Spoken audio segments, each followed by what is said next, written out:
Aí, galera! Fala, handbolista! Fala, handbolista! Que demais! Estamos aqui em mais um bate-papo com handbolista. Bate-papo com handbolista. Ó, estamos. Boa noite, Maiara, com a gente, chegando aí. Que massa, meu, que massa. Fala, Jorge, beleza? Bate-papo com o handbolista, que acontece toda quinta-feira, olha lá, as datas. Toda quinta-feira, fala do Beach Handball, cara, perdi aqui o nome, aqui, o primeiro nome. Cardoso, o professor Júnior Cardoso, pô, agora sim apareceu aí. Boa noite a todos, sejam muito bem-vindos. Flora, bate-papo com o handbolista, galera, estamos invictos a 25 semanas consecutivas. Estamos invictos a 25 semanas consecutivas, bate-papo com o handbolista, onde nós trazemos uma celebridade do mundo do handball para um bate-papo com a gente, pra gente estar interagindo, estar interligado nas variáveis do mundo do handball, tá acontecendo. Fala, Rogério Fontana, muito massa. E saber como é que tá o handball pelo Brasil e pelo mundo, galera. E é muito legal, a gente é handballista, né?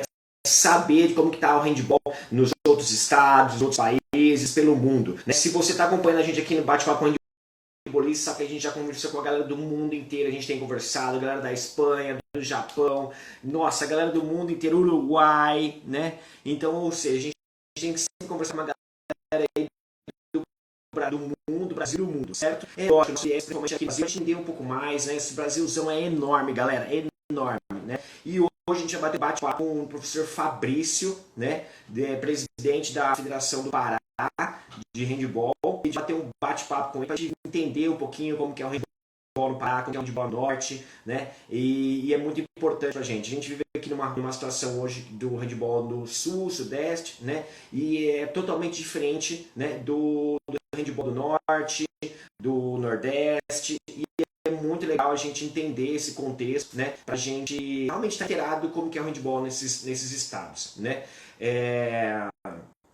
Diferente, por exemplo, de outros países na Europa, que às vezes são países menores, cara, que uma hora e meia, 2 horas, os caras cruzam de país na Europa, né? Aqui, galera, pra gente, porra, ir para o Nordeste, pô, sabe muito mais do que eu aí, cara. Se a gente demora, nossa, 4, 5, 6, 7, 8 horas, né? Então, é muito massa a gente tá conhecendo realmente a realidade, né, galera? Pra gente estar ciente disso, né? O professor Fabrício já está entrando aí. Enquanto ele está entrando aí, eu já vou dar alguns recados aqui para vocês, né?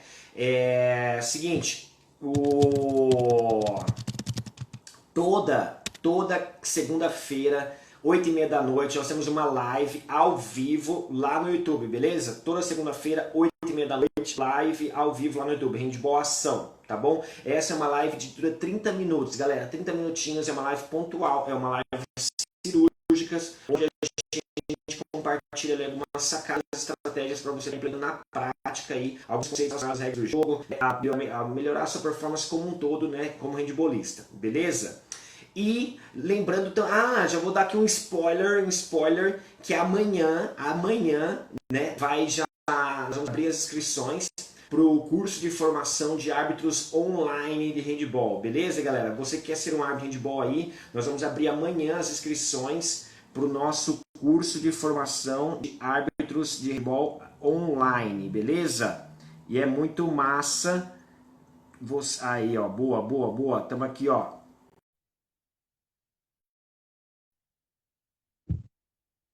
Olha lá. Deixa eu aguardar aqui o professor entrar. Senhor Fabrício, tudo bem? Opa, tranquilo, Adriano. Só estou ajeitando aqui a câmera. Tudo jóia. Quando o professor ajeita aí, eu vou fazer uma introdução aqui, então. Ok, legal. Legal. Professor, muito obrigado por ter aceitado o nosso convite, estar aqui com a gente hoje, bater o bate-papo de handbolista. É um quadro que a gente tem aqui toda quinta-feira, religiosamente, Já estamos há 25 semanas consecutivas trazendo uma celebridade do mundo do handball aí para a gente estar conversando, interagindo, para a gente conhecer mais um pouquinho da realidade do handball do Brasil e do mundo aí, né? Eu queria agradecer do fundo do coração por você estar aqui com a gente e compartilhando o seu tempo, que é o bem mais precioso que a gente tem aí, né? Estou muito feliz. Obrigado por aceitar o nosso convite, tá bom? Opa, de nada, estamos juntos. Show de bola. Professor, e aí, como é que tá o Pará aí agora? Tá chovendo, tá calor? Olha, aqui é porque eu não fico na sede, né? Eu não sou de Belém, eu fico no Moju, na cidade do Moju. Fica a 125 quilômetros da capital. Mas aqui chove muito e coincidentemente hoje está chovendo muito, né? E a internet fica um pouquinho ruim. Eu não sei se está me escutando bem, tá tudo legal? Tá tudo bem, né? Tá tudo bem. Tá legal. Porque tá muito fraco. E assim, o Pará tá muito legal. A gente está passando a crise, né, da pandemia, mas a Federação Paraense, a FEPA, né, a qual eu estou à frente, ela tomou uma né, que esse ano vamos fazer nenhuma competição.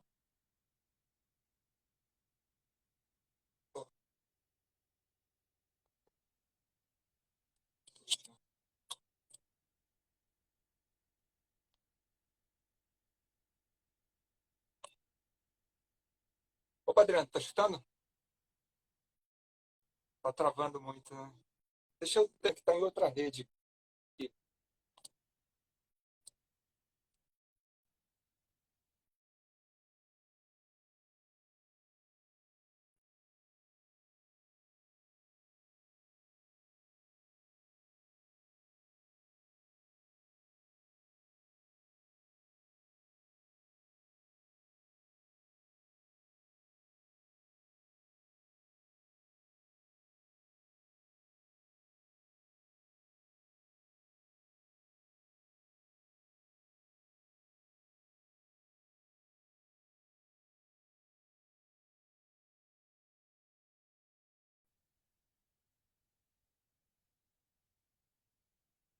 Fala, galera, vocês estão ouvindo a gente aí ou não?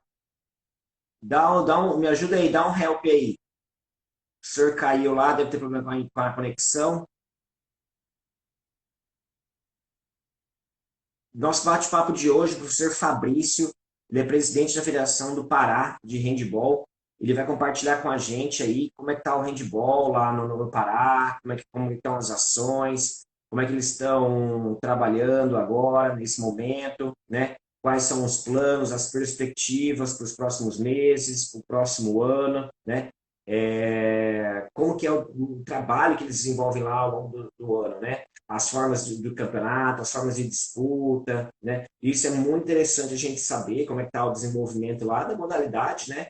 E porque é um estado grande, né, galera? E às vezes, pelo que pouco eu conheço lá, eles às vezes eles viajam assim 100, 200, 300, 400, 500, até 600 quilômetros, até um pouquinho mais, até mais, dependendo de onde você vai jogar, de onde é os eventos, os torneios, né?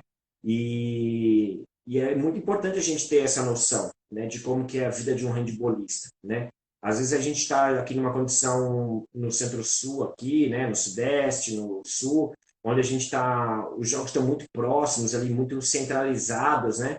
E às vezes a gente acha até um pouco desconfortável quando a gente vai fazer um jogo a 100, 150 quilômetros, né? E para eles lá, isso aí é comum, galera. Isso é comum. Né? Eu acho que quando eles vão jogar num jogo que eles estão ali a 100, a 100 quilômetros ali, eles estão falando, nossa, que pertinho, né? Que demais, né? E às vezes a gente acaba, às vezes, realmente não identificando com essa situação, né? Porque para nós aqui, às vezes nós vamos fazer, a maioria dos jogos é um raio de 10, 15, 20, 30, 40 quilômetros, 50, né? Então a gente tem que conhecer, né, a mesma realidade do handbolista no Brasil, né? E isso é muito legal, isso é muito gratificante, tá bom? Enquanto o professor Fabrício lá conecta de novo a internet, eu vou estar. Tem alguém aí, deixa eu ver aqui, ó. Deixa eu ver aqui. Pô, já entrou uma galera aqui, meu. Essa parada das redes sociais é muito massa, né, meu?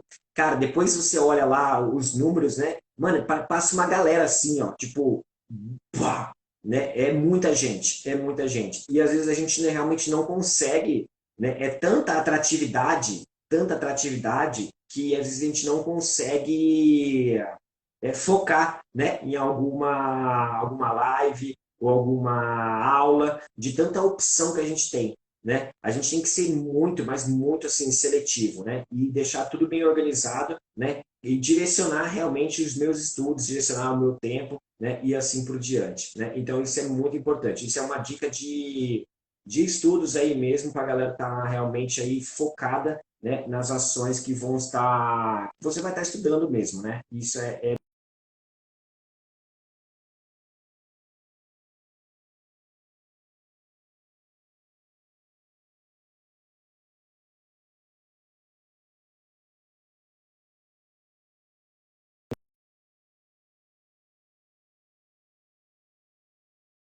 Quero deixar aqui os meus parabéns a você, professor, a você que está aí, né, no dia a dia contribuindo para a educação, contribuindo para a formação, né? Então, você, professor, hoje, nosso parabéns aí, é muito legal, é muito importante a gente estar valorizando cada vez mais essa questão do professor, né, gente? E a educação, cara, a educação é tudo, cara, é tudo, meu. Putz, é muito importante essa questão da educação, para a gente formar cidadãos melhores, né? Ter pessoas com mais consciência, né? Para a gente estar aí melhorando, né? Cada vez que passa o nosso país, cara. E a gente só vai conseguir essas grandes mudanças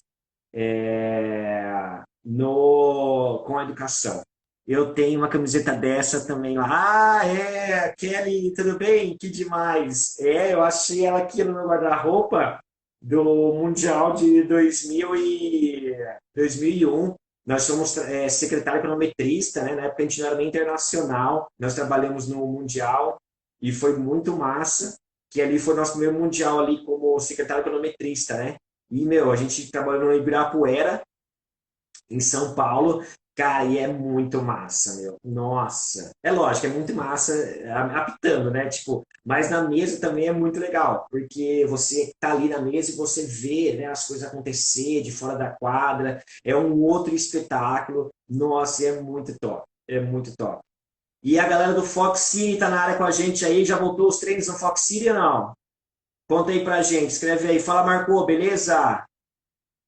Simi, Simildes que fala, não? Acho que é. Galera, hoje o nosso bate-papo com o handibolista, o professor Fabrício do Paraná, ele está com um probleminha na conexão da internet lá, e assim que ele conseguir acessar lá, ele vai entrar aqui para bater um bate-papo com a gente, para a gente estar conhecendo um pouco mais o handball do Pará, né, galera? Quer saber como é que tá lá a situação, como é que eles estão fazendo, quais são as perspectivas. A gente foi para lá ano passado e a gente pôde conhecer um pouquinho mais a realidade deles, né? E sim, que legal, eu estava como voluntária no Scout. Mas qual sede que você está? No Ibirapuera? Fala, Tomás, beleza?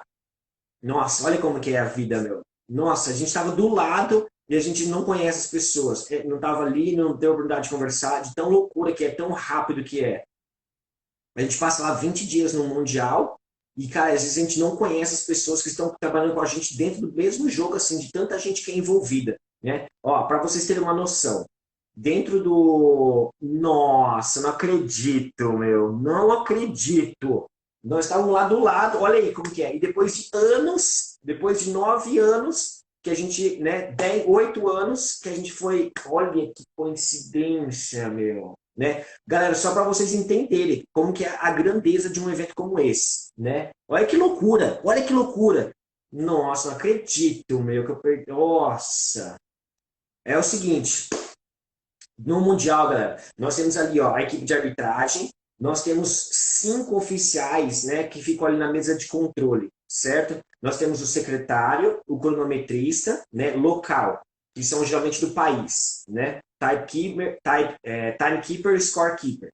E nós temos o timekeeper, scorekeeper da Federação Internacional. Então nós temos quatro pessoas na mesa ali de controle, certo? E os dois árbitros na quadra.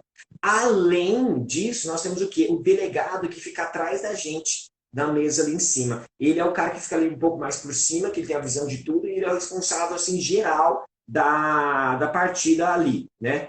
Aquele ficou no scout, na estatística, né? Scout é a estatística que você fala. Aí, se você olhar uma imagem assim de cima do ginásio, né, para a quadra, nos eventos mundiais, Jogos Olímpicos, você vai ver que vai ter uma mesa assim, ó, gigante, de fora a fora. Ela tem 40 metros de comprimento, essa mesa. 40 metros de comprimento, é o tamanho da largura da quadra. Né? Ah, Adriano, você está exagerando. Cara, é 35 metros. Ela é gigante, essa mesa. E quem é que está nessa mesa ali? Cara, tá os árbitros reserva, nós temos dois árbitros reserva ali em cima. Nós temos o pessoal da estatística, e ó, a Kelly estava com a gente lá, o pessoal da estatística. Ó, não sei como é que foi aqui no Brasil, mas geralmente nos eventos internacionais, o pessoal da estatística é no mínimo duas pessoas. No mínimo duas. Geralmente é duas, pode ser que tenha três. Não, geralmente são três. É, são três. Aqui eu não lembro como é que foi no Brasil. Quantas pessoas tinha no Brasil do pessoal da estatística? Conta pra gente aí.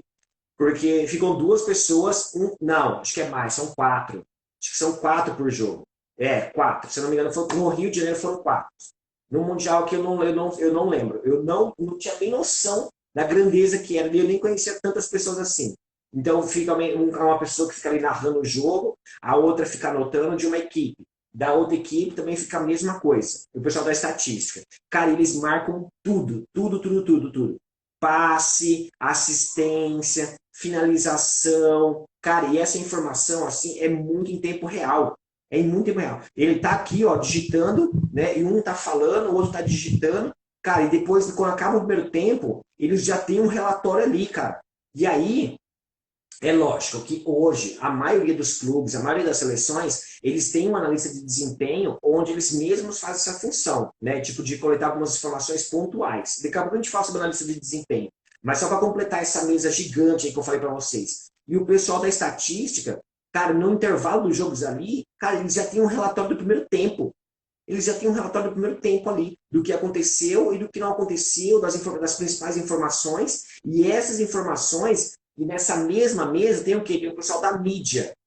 Eu estava de voluntária. Então, é que eu me lembrei que tinha voluntários em uns 3 oficiais. Ah, estava de voluntária. Legal. É... Ah, é, pô, imagina o tanto de voluntário então que tem, pelo amor de Deus. E aí é o seguinte, eles tem, naquela mesma mesa tem o pessoal da estatística e tem o pessoal também o quê? Das mídias sociais, né? Do jornalismo, da imprensa. E fica pelo menos acho que duas pessoas ali em cima. E eles estão ali já fazendo alguns flashes, escrevendo a pauta ali do intervalo do jogo, né? Então é muito massa. Além de tudo isso, tem o quê? Tem a galera o quê? Da narração e o tradutor, né, do ginásio. Então tem um tradutor local, né, que ele fala geralmente a língua do país, e tem um narrador oficial ali, que ele fala tanto o inglês como, sei lá, o espanhol, ou duas línguas, ou somente o inglês e a língua local, né? No caso aqui nosso era o português, né? Em alguns países, em alguns eventos, só tem um tradutor. E aí o cara fala a língua local e fala o inglês, né? Mas aqui eu lembro no Brasil que tinham duas pessoas, né? Um falava em português e o outro falava a transmissão oficial em inglês, né? E é muito massa. Ah, que mais que tem ali em cima, Adriana? Aquela mesa gigante que tem lá no Mundial.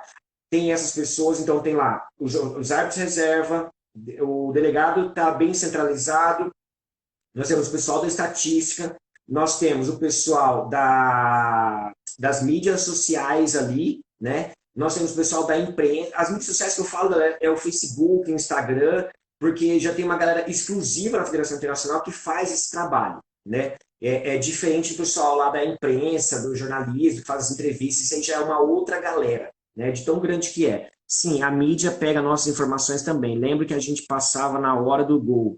Quem fez para passar no replay da TV. E é tudo muito rápido. Cara, é absurdamente rápido. É absurdamente rápido. É tipo assim, é praticamente online. É tipo assim, ao vivo ali, tipo, o cara fez o gol, meu, em muitos lugares, em alguns mundiais, essa mesma informação, o cara já projeta no telão lá, a estatística. Ah, o jogador fez 5 gols, o jogador fez 3 assistências. E é tudo ali ao vivo, cara. Então é muito massa, porque tá todo mundo ali, cara, conectado e já sabendo as principais informações do jogo, né? E isso é muito top. E aí é o seguinte, o pessoal das mídias sociais, o pessoal da imprensa, né, principalmente a imprensa local também, geralmente fica uma ou duas pessoas ali, né? Isso geralmente é do lado direito, beleza? Do lado direito da mesa fica.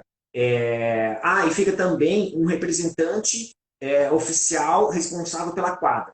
Geralmente ele está na primeira cadeira, geralmente ele fica na primeira cadeira do lado direito naquela mesa lá atrás. Então, se eu estou de frente aqui, olhando para o jogo, eu estou no meio da quadra, ele fica aqui na primeira carteira, né, e lá em cima, né, atrás dos bancos de reserva. Geralmente essa primeira cadeira aqui, ó, é do responsável local da quadra. Do lado esquerdo, geralmente é o convidado especial da Federação Internacional. Geralmente é o presidente não fica tanto, mas é um cara que está representando o presidente da Federação Internacional. E ele fica ali também, né, do lado esquerdo. Aí depois, do lado esquerdo, aí daquele lado direito, vem o pessoal da estatística, geralmente fica 2 pessoas ali da estatística, ou 4, geralmente é 4. Pelo que eu lembro agora, são 4, 2 de cada equipe. Né? 2 pessoas responsáveis por uma equipe e 2 responsáveis por outra equipe, certo? Aí depois tem os caras das mídias sociais, depois tem o narrador oficial da partida, que ele vai ali fazendo uma interação com a torcida. Esse narrador, às vezes, geralmente tem sempre tem um que fala a língua local e mais inglês. Em alguns casos, só tem tem 2, que é o cara que fica somente com a língua local e o cara que fala o inglês, certo? Depois tem o pessoal das mídias sociais que eu falo. Tem a galera do Instagram lá, que fica fazendo aqueles videozinhos. E depois tem o cara da imprensa, galera. Tipo, a imprensa que eu falo são os caras que vão fazer as entrevistas, o jornal local. Aí geralmente tem 1 ou 2 pessoas no máximo. Não tem mais do que isso, né? E aí fechou a mesa. Certo? Do lado esquerdo, eu estou olhando de frente para a quadra aqui do meu lado esquerdo, certo? Do meu lado esquerdo tem o quê? Tem, então, geralmente o convidado especial da Federação Internacional, né, que geralmente é um representante ali, representando o presidente. É um cara, tipo, alguém importante, assim, dentro dessa questão de representação da Federação Internacional, certo? Aí depois tem o oficial, o analista da arbitragem, tem o delegado que é responsável pela análise de arbitragem. É o analista de desempenho dos árbitros, né? Como que eu posso dizer? Analista de desempenho dos árbitros. Tem uma nomenclatura que eu não estou recordando agora. Mas ele é responsável por analisar o trabalho dos árbitros, certo? Geralmente tem um, no mínimo tem um, e às vezes tem 2. Aí depende o quê? Do jogo, depende da organização que eles têm lá, da disponibilidade, né, da escala entre eles. Mas geralmente um é certeza, sempre tem, e às vezes tem 2, certo? E aí, o outro, mais para frente, vai ter o quê?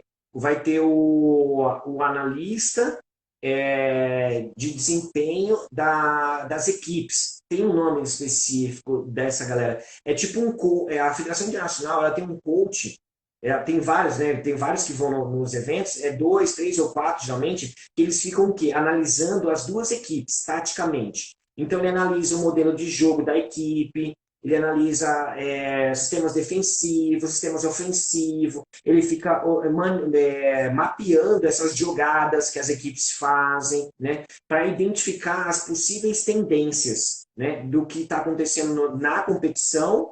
E aí essas informações, né, a gente depois estuda elas para a gente ver o que é tendência, o que não é tendência para os próximos anos. E aí ele pega as informações de todos os mundiais e aí ele vai o quê? Né? Vai vendo essa evolução. Então, por exemplo, vou dar um exemplo. Lá em 2015, quando começou essa questão da mudança das regras, que a gente que teve uma mega produção, assim, mega investimento de estudos para ver se vai ter mudança das regras ou não, começou a mapear alguns pontos. Então a gente foi lá, fez o evento teste das novas regras no Mundial 2015 no Brasil. Legal, vão aprovar, show de bola. Para o Rio 2016, né? 2016 foi o ápice dessa grande mudança. E aí eles foram lá e começaram a mapear. Tá, quem em 2016 está usando o uso do 7º jogador? Né? O jogador adicional, que você tira o seu goleiro, né? E coloca o seu jogador adicional. Tá, então aí... Pessoal, estão me ouvindo aí no chat? Não? Escreve um sim no chat para mim, só para saber se está tudo ok aí. Aí eles começaram a mapear. Ah, tá. Então Dinamarca usou em 10 situações. A Alemanha usou em 15 situações. Então, beleza. No primeiro ano, essas equipes usaram tantas vezes e a média das equipes foram, sei lá, 30 ataques. Certo? Aí, beleza. No outro ano, 2017, aí eles vão lá e analisam as mesmas situação. Então, por exemplo, a Dinamarca agora está usando em 25 ataques, né, do jogo. A Alemanha está usando em 30. Tem gente que começou a usar mais. Então, sei lá, o Brasil começou a usar, só que o Brasil só usou em 10 ataques. E aí eles vão mapeando. Ah, olha aí, ó, há uma tendência. Fala, Marcou, beleza? Há uma tendência, então, das equipes começarem a usar, né, mais. Porque em 2016 eles não estavam usando, e agora em 2017 tem mais gente usando. E as equipes que estavam usando lá em 2016, elas começaram o quê? A usar mais vezes ao longo do jogo. Então, ou seja, quem já usava está começando a usar mais vezes, quem não usou está começando a usar. Então, ou seja, a escala aqui, ó, ela está aumentando, certo? Então isso significa que é uma tendência. E quem ajuda a gente a identificar esse fenômeno? Esses treinadores que fazem parte da comissão da Federação Internacional que analisam as próprias equipes. E quem são essas pessoas? São os próprios treinadores que não estão participando daquele evento com as suas respectivas equipes. Então, por exemplo, no último Mundial que a gente foi, na Hungria, o Júnior Feminino, o Jorge Dunhas, né, o Jorge Dunhas, a gente chama de Jorge aqui no Brasil, né, o Jorge Dunhas, né, que é o nosso treinador da Seleção Brasileira Feminina, ele faz parte dessa comissão, né? Então, a gente estava ali trabalhando junto, né, por exemplo, e aí ele estava lá fazendo parte dessa análise. É muita gente, né? Antes de eu participar, não imaginava. É legal demais. Pô, é sensacional. Cara, é muita gente. Vocês não têm noção do tanto de pessoas que trabalham num evento como esse, no Mundial. Ali, galera, durante o jogo, é muita gente envolvida. Eu estou compartilhando aqui com vocês, né, a galera que fica ali só na mesa de controle, né? E o tanto de gente que eu já te falei para você ali. Eu estou agora do lado esquerdo da mesa, né? Então, só para fechar essa informação desses treinadores que... Tudo certinho. Valeu, Marco. Obrigado. Show de bola. Parabéns aí. Feliz dia do professor. E aí, eles têm uma comissão e eles ficam analisando essas equipes, né? E aí eles vão lá e eles vão vendo o que é tendência, eles vão compartilhando, e aí eles vão interagindo, vão vendo, né? E vão vendo o que é tendência. E aí depois tudo isso a gente conversa, né? A gente conversa e vê, né, com as outras informações que nós estamos também coletando durante o evento. Então, por exemplo, então tem lá, ó, do lado esquerdo da mesa, certo? Tem lá o convidado especial da Federação Internacional, tem o analista de desempenho da arbitragem, geralmente é um ou dois, no mínimo é um, no máximo dois, não tem mais do que isso.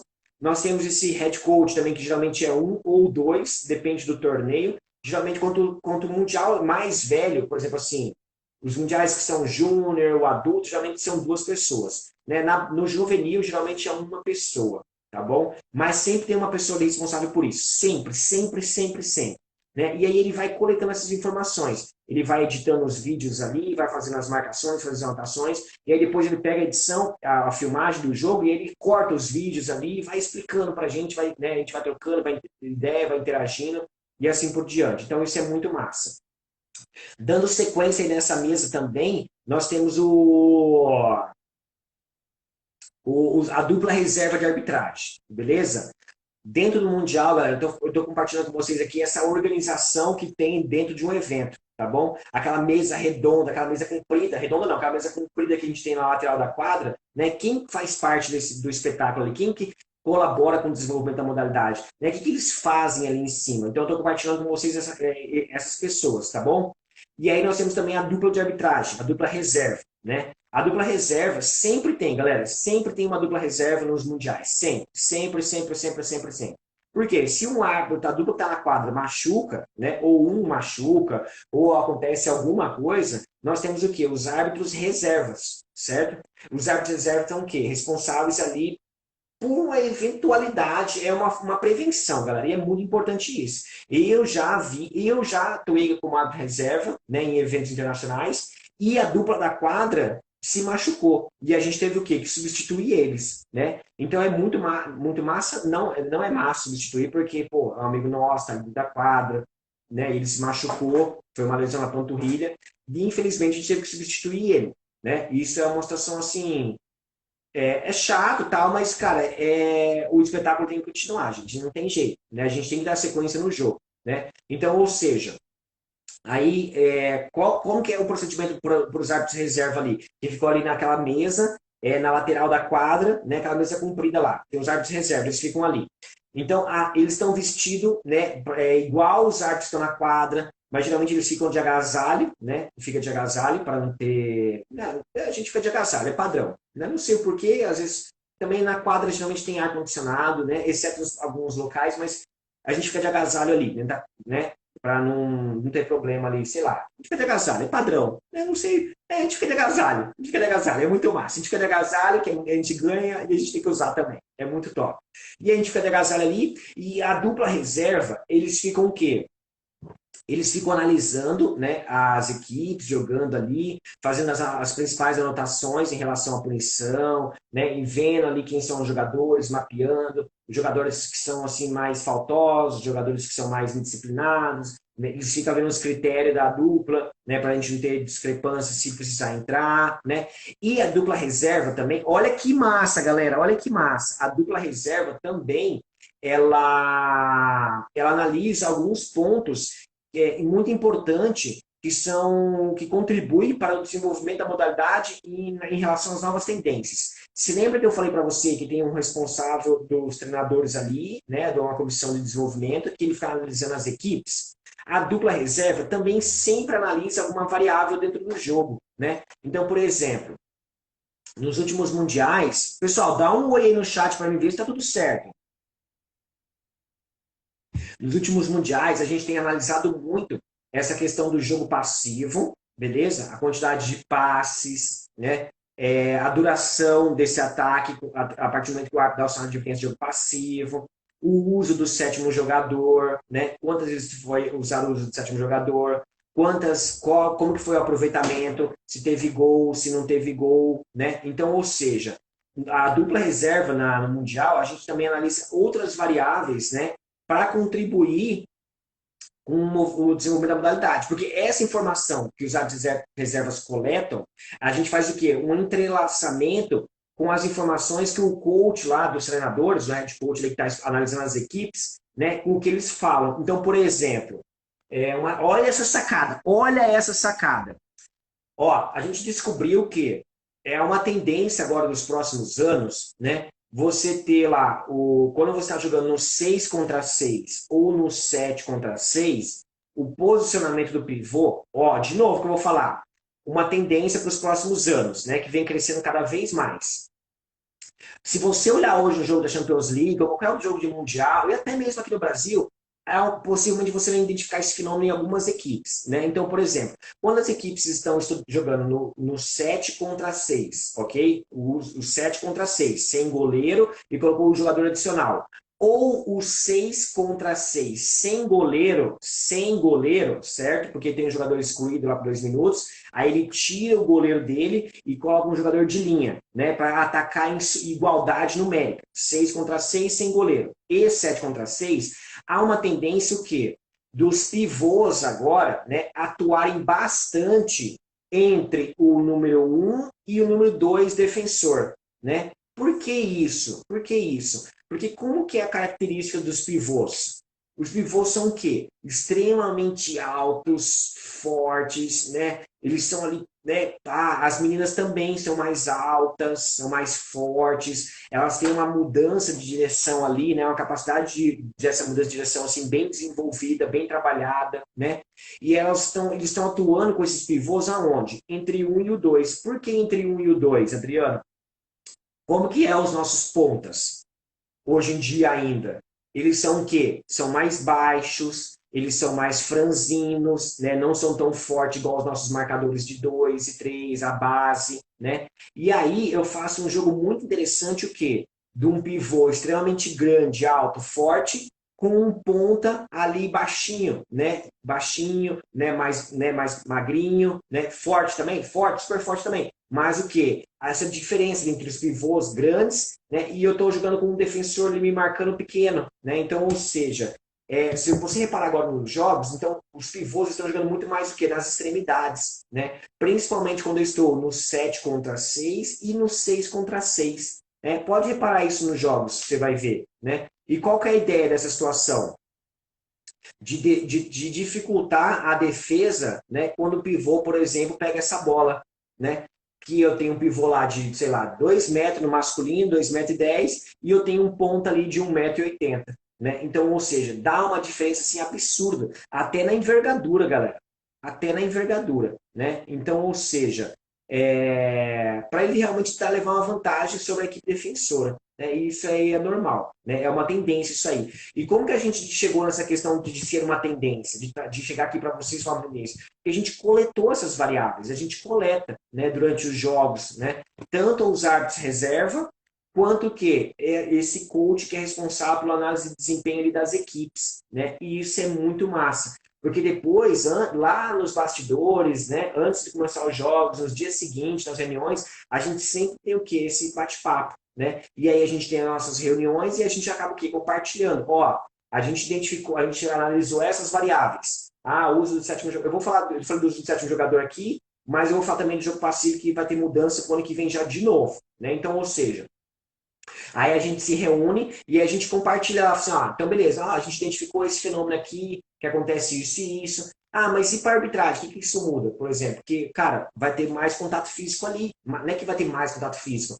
mas vai ter um contato físico ali desproporcional, assim, entre aspas, né? Porque geralmente o pivô, cara, ele tem uma capacidade de força ali, né, de movimentação muito grande, muito forte. E às vezes o ponta, ele não tem uma característica de um marcador assim bem desenvolvido, igual, por exemplo, um base, né? Então, ou seja, vai ter uma briga ali, né, ou uma ocupação de espaço ali de um jogo que pode ser que esse pivô ele leva uma vantagem em relação a esse defensor. Né? Então, ou seja, e esse defensor, ele vai conseguir marcar esse pivô, ele vai conseguir impedir essa ação, né? Ele vai agarrar, vai fazer a falta e assim por diante. Então, é importantíssimo isso para a arbitragem. Para os treinadores, também é importante a gente saber disso, porque ele vai explorar situações ali de fazer passes para o pivô, onde ele está jogando o quê? Numa extremidade, onde tem um cara mais baixo para marcar o pivô, que é geralmente muito alto e muito forte, né? Então, ou seja, isso, isso é tendência, galera. Por isso que quando a gente chega aqui e fala assim, é uma tendência isso, porque a gente não é da minha cabeça. Veio tipo, eu vi isso lá num jogo. Não é assim, galera. Né? A gente analisa bem essa situação, né? Então, ou seja, e aí depois a gente troca ideia, tem os eventos internacionais, onde tem as videoconferências, né? Agora é videoconferência esse ano por causa da situação da pandemia, mas geralmente a gente tem um encontro ali anual, né, dessa comissão que geralmente é na Suíça, para a gente discutir essas situações. Né? E quando a gente vai nesse evento, a comissão responsável pelas mudanças das regras, pelo desenvolvimento da modalidade, cara, vai todo mundo ali. Tipo, vai a comissão dos árbitros, vai a comissão dos treinadores, vai a comissão dos atletas, vai a comissão a pessoa que trabalha na mídia, na estatística vai a galera, e aí todo mundo de todas as áreas, se reúne ali, cara, e vamos discutir algumas ações. E aí cada um traz o quê? O seu ponto de vista, né? A gente analisou essa variável aqui, o que vocês acham? A gente estudou isso. Cara, e aí tem o quê? Essa troca de informação, tem essa troca, tem essa interação. Cara, e é muito massa. E é muito massa porque ali a gente vê 1 milhão de dados, 1 milhão de informações. Então, por exemplo, essa informação que eu estou partilhando com vocês agora, cara, a gente iniciou esses estudos, né? Cara, lá em 2015, lá em 2016. Olha quanto tempo já foram. Já foram 5 anos de estudos. Então, ou seja, a galera tem um arsenal lá de dados arquivados que a gente vai fazendo o quê? Essa análise ao longo do tempo. Então a gente coloca lá numa linha do tempo, né, as variáveis, e aí a gente vê lá, essa situação aconteceu, sei lá, vou dar um exemplo. Em 2016 a situação aconteceu 15 vezes. Em 2016, 10 equipes, 5 equipes utilizam essa situação. No outro ano, 10 equipes começaram a usar essa questão do sétimo jogador, né? E 10 equipes, né? E Ô, Júnior, beleza? Show de bola. Grande presidente. E além das equipes aumentar a quantidade de vezes que atuaram numa partida, né, dessa variável, aumentou a quantidade de equipes também que estavam usando essa estratégia. Então, ou seja, esses números, por exemplo, do uso do sétimo jogador, ele está o quê? Aumentando ao longo desses anos. Ele ainda está aumentando. Então, ou seja, nós podemos falar que ainda é uma tendência a gente usar, dentro do seu modelo lá de jogo, o uso do sétimo jogador. Por que ainda é uma tendência, Adriano? Porque esses números que foram coletados, eles estão o quê? Aumentando. Eles estão aumentando ao longo do ano. Então, ou seja, ainda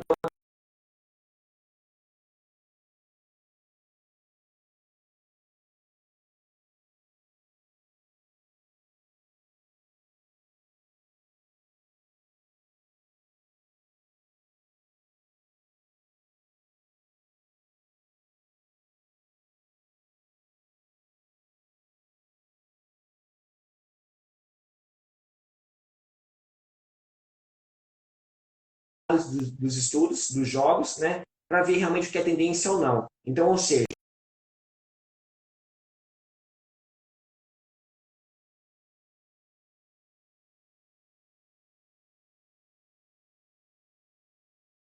não está nem estabilizando ainda essa curva. Né? Então, ou seja, daqui a pouco essa curva vai fazer o quê? Ela vai estabilizar. E aí, vai chegar um momento que essa curva pode diminuir, né? Ou ela pode manter e aumentar. Por isso, é extremamente importante a gente estar o quê? Analisando constantemente. Valeu, Júnior. Grande abraço. Talvez está com problema na conexão lá, mas assim que ele conseguir, ele entra aqui e bater um bate-papo com a gente. Beleza? E aí, galera, enquanto isso, estou compartilhando com vocês aqui como é que funciona no Mundial, né? Principalmente naquela questão daquela mesa gigante que fica ali atrás, ali, né? As pessoas que fazem ali, o que elas fazem. Né? Então, estou compartilhando com vocês o que acontece ali nos bastidores, que a gente às vezes fica tão concentrado durante o jogo e às vezes a gente não olha ao redor, né? E não sabe aquele monte de gente que está lá, o que eles estão fazendo, né? O que eles fazem ali, né? E é muito massa isso. Então, beleza, essa é uma tendência ainda. Então, a curva ainda está o quê? Nem estabilizou ainda. É lógico, ela diminuiu essa ascensão, ela não está mais assim inclinada, assim, tipo, sei lá, 45 graus. Não, ela está um pouquinho menor, mas ela ainda está o quê? Em ascensão. Né? Então, ou seja, isso é uma tendência ainda para os próximos anos. Daqui a pouco essa linha é o quê? Vai estabilizar do uso do sétimo jogador, beleza? Do uso do sétimo jogador, certo? Uma outra variável, galera, que a galera tem usado bastante, olha só, que ainda é uma tendência também próximo. Cara, tem mais, tá? Tem muito mais variável, tá bom? Eu só estou dando aqui algumas sacadas para vocês já irem refletindo, para vocês utilizarem na sua prática de vocês, certo? Que é o seguinte, essa questão do jogo passivo, né? Essa questão do jogo passivo teve uma mudança assim drástica, violenta no Rio 2016, beleza? No 2016. O evento teste foi em 2015, tá bom? Não sei se todos têm essa noção, mas, por exemplo, quando vai ter uma mudança de regra, não é só a arbitragem que muda a regra do jogo. Não, galera. É uma comissão, né, de pessoas que estão ali envolvidas dentro desse processo. Para melhorar as regras também utilizamos uma comissão como ela é composta. É isso aí. Boa, Marco. É isso aí que eu vou falar agora, ó, complementando a sua pergunta. Quando vai ter qualquer mudança nas regras ou qualquer mudança na forma de disputa, né? Cara, quem se reúne lá? Geralmente se reúne a comissão dos árbitros, a comissão dos atletas, a comissão dos dirigentes, a comissão dos organizadores. É uma comissão são pequenas comissões dos representantes das esferas, né? A imprensa tem uma comissão, e ali senta todo mundo no evento ali que dura uma semana, ali 4, 5 dias, e a gente discute essas mudanças. E aí cada um dá seus pontos de vista, e aí a gente chega num consenso para ter a mudança da regra, para ter a mudança da forma de disputa e assim por diante. Né? Mudança na forma da organização. Né? Por exemplo, agora, Mundial, o próximo Mundial, aumentou o número de equipes. Né? Vão ter muito mais equipes agora, vão ter muito mais jogos. Então, ou seja, já mudou a forma de disputa agora no próximo Mundial, que vai ter agora em janeiro. Então, ou seja, não é só meia dúzia de pessoas que fazem isso. São várias pessoas, né? E uma outra variável que a gente usou bastante nos últimos anos é o quê? Essa questão do jogo passivo, né? Por que essa mudança de jogo passivo? Ela ocorreu, a grande mudança ocorreu aonde? Em 2016, certo? Que foi oficialmente, né, publicada e no mundo inteiro, ó, a partir de 2016, né, teve a mudança das regras lá. Mas ela, para ter essa mudança, cara, os estudos aconteceram o quê? 2011, 2015, 2012, 2013, 2014, 2015. 2015 teve o quê? O evento teste, que foi aqui no Brasil, um dos eventos teste foi aqui no Brasil, no Mundial Júnior Masculino, né? Que foi em Uberlândia e Uberaba. Ali foi um dos eventos teste, né? Para validar realmente essa mudança. E aí, lá nesse evento teste, a gente faz o quê? Confirma para ver se vai dar certo ou não. Então, toda grande mudança tem que ter alguns eventos testes, né? Espalhados pelo mundo. Espalhados pelo mundo, né? Então, ou seja, e lá a gente continua analisando essas variáveis para ver se vai dar certo ou não, né? O que deu certo no uso do sétimo jogador? Cara, deu certo isso. O que não deu certo no uso do sétimo jogador? Isso, e assim por diante. Então, ou seja, lá no uso do sétimo jogador, o que deu problema? Com essa questão do uniforme, né? De muito erro de substituição, o posicionamento ali do banco, das pessoas que ficam naqueles dois primeiros bancos ali. Então, teve todo um ajuste ao longo desses anos, né? Jogo passivo. Vamos falar de jogo passivo, para a galera entender um pouquinho mais sobre isso. A grande mudança que aconteceu no jogo passivo foi o seguinte, que antes de 2016, né, antes de 2016, quando a equipe estava num sinal de advertência de jogo passivo, que é esse sinal que o árbitro faz aqui, ó, jogo passivo. O que significa isso? A equipe, então, está de jogo passivo. O jogo passivo, a equipe está de posse de bola, né? Ela não. Só para vocês entenderem o conceito, né? Para algumas pessoas que estão aqui que às vezes não está 100% conectada, que começou a jogar agora, que não tinha visto dessa situação. Quando a equipe está de posse de bola e ela não busca fazer o arremesso, não busca o jogo vertical em direção ao gol, né? Fica fazendo muito passe lateral, né? Quer gastar esse tempo, quer gastar o tempo de jogo, porque às vezes ela está ganhando a partida, às vezes ela está jogando com uma equipe que tem uma defesa muito forte, né? E a equipe da adversária é muito superior, né? Ou às vezes eu estou com um jogador a menos, com 2 minutos, né? E às vezes eu quero gastar esse tempo para eu voltar a esse jogador completo novamente. E aí, quando o árbitro identifica essa situação, ele vai lá e dá um sinal de advertência de jogo passivo. Ele levanta o braço aqui assim, ó. Né? Levanta o braço aqui assim. E aí, a partir desse momento, a equipe tinha que mudar a forma dela de jogar. Ela tinha que buscar o quê? Um jogo vertical, buscar essa ação de ir para o gol, né? De ir para o gol, de tentar fazer o arremesso, de tentar criar uma situação ali que ela cause uma superioridade numérica para vir um atacante fazer uma infiltração e fazer o gol, fazer o arremesso, ou ter uma finalização, e assim por diante, certo? E aí, quando teve essa grande mudança aí agora, né, em 2016, o que aconteceu? Estipulou essa questão dos números de passes, né? Então, em 2016, a gente colocou essa situação dos até 6 passes, ok? Então, quando a equipe está no sinal de advertência de jogo passivo, o árbitro faz esse sinal aqui, a equipe tem que mudar a forma dela de jogar e ela pode realizar até 6 passes para conseguir tentar fazer o quê? Esse arremesso ao gol, certo? Mas eu já vou falar aqui para você, olha só, presta atenção no que eu vou falar aqui agora para você, olha só. Os árbitros, eles não são obrigados a esperar a equipe dar esses 6 passes, ok? Eles podem o quê? Finalizar esse ataque menos passe. Eles não são obrigados a esperar, o árbitro não é obrigado a esperar a equipe realizar 6 passes, né? E aí depois inverter a posse de bola, né? Por causa de estar numa situação passiva. Não. Ela tem até 6 passes. Mas como assim, Adriano? Então eu vou dar um exemplo. A equipe está no lado de advertência de jogo passivo, certo? E aí, o jogador que está com a posse de bola, por exemplo, ele continua batendo bola, ele não vai para frente, né? Ele vira de costa para o ataque, esperando o colega dele chegar. Então, ou seja, ele não mudou a característica dele, ele não iniciou o jogo vertical, buscando essa conclusão do ataque, né? Então, ou seja, o árbitro, nesse momento, ele pode o quê? Inverter a posse de bola, né, através de um tiro livre contra essa equipe. Né? E aí o árbitro apita, né, aponta a direção e ele faz esse sinal aqui, ó, essa gestão forma, tá bom? Só que lá no alto, né, tipo assim, ó, para todo mundo ver. E aí, ó, significa o quê? Que aquela equipe ela vai perder a posse de bola porque ela estava num jogo passivo. E ela não mudou a característica dela jogar, né? Então, ou seja, Adriano, mas eles têm 6 passos para fazer isso. Mas ele tem até 6 passos, mas ele tem que mudar a forma dele de jogar. Ele tem que buscar esse jogo vertical para fazer o quê? O passe ou buscar a finta, né? E aí para fazer esse arremesso. E se ele não busca essa situação, o árbitro vai fazer o quê?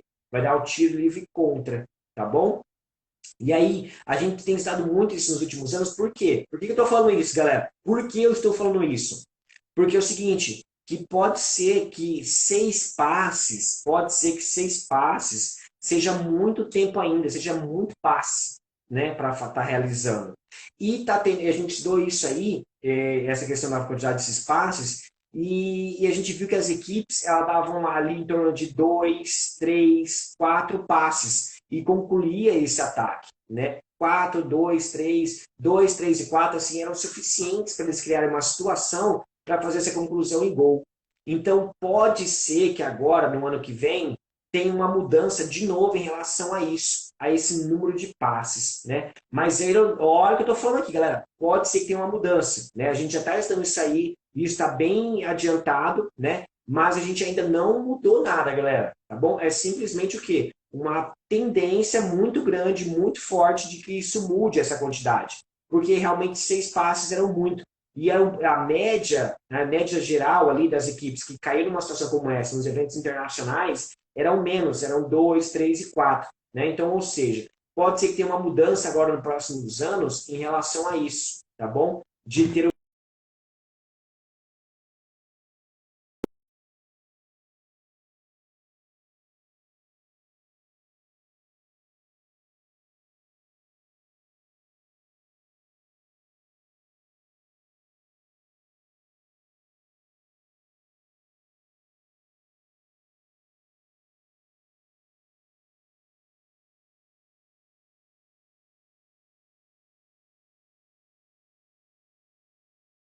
muito densa, que tem carregada de informação, né? Tanto no curso lá de formação de árbitro, quanto no curso de treinador expert lá, meu, a gente discute muito sobre isso, né? Então, ou seja, é ali uma aula de 2, 3, 4 horas, são 2 dias, só para a gente discutir essa situação. Caramba, Adriano, tudo isso é porque isso tem que muitas variáveis. Tem muitas variáveis. E a gente tem que entender o maior número de variáveis possíveis para a gente saber o que? Implementar na nossa prática do dia a dia, de acordo com a sua realidade. Então, você é árbitro, pô, você tem que focar em algumas ações. Você é treinador, tem que focar em outras situações. E assim por diante. Beleza, galera? Né? Então, eu compartilhei com vocês essas duas tendências aí, né? E tem mais, galera, tem mais. Poderia ficar aqui 2 horas com vocês só falando de novas tendências para os próximos anos, tá bom? Mas a ideia aqui hoje é que a gente bater um bate-papo com um handbolista, né? Aqui, hoje, no bate-papo com um handbolista, com o professor Fabrício, ele é presidente da Federação do Pará, né? E ele teve problemas lá com a conexão da internet, lá tá chovendo lá, e o sinal tá muito ruim. E eu aproveitei então esse momento aqui para a gente bater um papo em relação a essa atmosfera do evento internacional, do Mundial, as pessoas que fazem parte ali do contexto do jogo, né, que estão ali fora das 4 linhas, mas estão trabalhando para que o evento aconteça. Né? Falei também para vocês de duas tendências, né, de duas tendências para os próximos anos. Né? Então, ou seja, esse foi o nosso bate-papo aqui de hoje, né, de handbolista. A ideia é realmente a gente compartilhar com vocês algumas sacadas aí. O professor Fabrício ele teve problemas na internet lá, tá bom? Mas em um outro momento, em uma outra oportunidade, a gente vai trazer ele de novo aqui para a gente poder bater um papo e assim por diante, tá bom? Eu queria agradecer aí a todos, a Kelly, todas as pessoas que estavam aqui com a gente, a galera do Fox City que ficou aqui com a gente. Ó, passou... Que massa, meu! Passou 48 pessoas aqui, né, durante esses 55 minutos que a gente ficou aqui, né, e isso é muito legal. Olha só, galera, mais um recado importante. Sexta-feira, a partir de amanhã, vai abrir as inscrições para o nosso curso online de formação de árbitros de handebol, tá bom? Começa amanhã as inscrições, vai ser muito legal, que é mais um projeto que a gente está iniciando aí. A gente já tem 14 alunos formados nesse curso e a gente vai estar abrindo as inscrições amanhã para essa versão online, tá bom? Do curso de formação para árbitros de handebol. Então, vai ser a partir de amanhã que vai estar abertas as inscrições, então fiquem conectados em nossas redes sociais para você ver as mais informações, beleza? Eu queria agradecer novamente a todos que passaram aqui com a gente, é muito massa. Oi, eu tô muito legal aqui, ó, que no final das lives eu sempre faço uma parada aqui, ó. Deixa eu ver aqui, ó. Deixa eu ver aqui. Olha lá.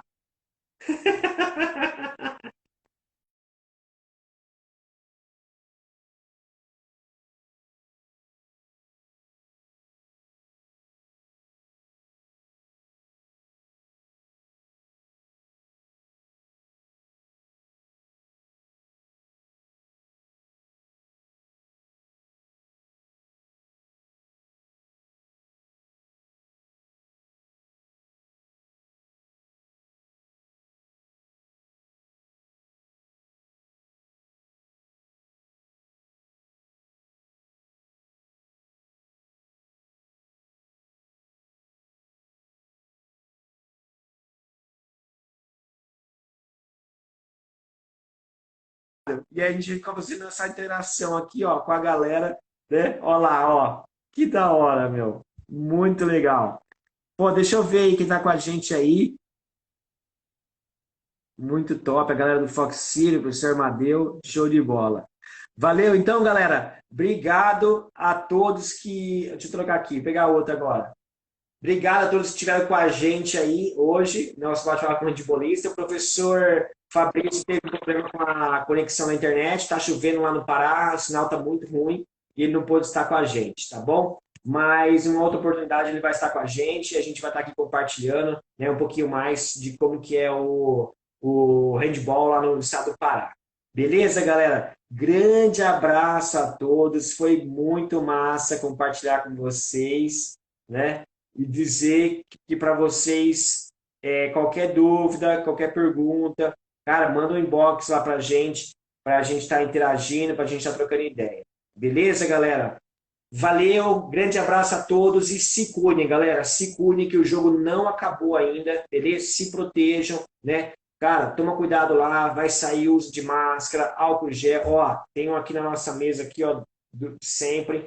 A gente também está aqui, mas a gente está aqui no escritório, tem poucas pessoas, mas a gente também está sempre se prevenindo, né? E a gente está se interagindo aí. Beleza, galera? E em breve os jogos vão estar de volta, nós vamos estar muito mais próximos, muito mais conectados aí. Valeu, galera. Grande abraço a todos, grande abraço, ótima semana aí e fui! Valeu, galera. Grande abraço.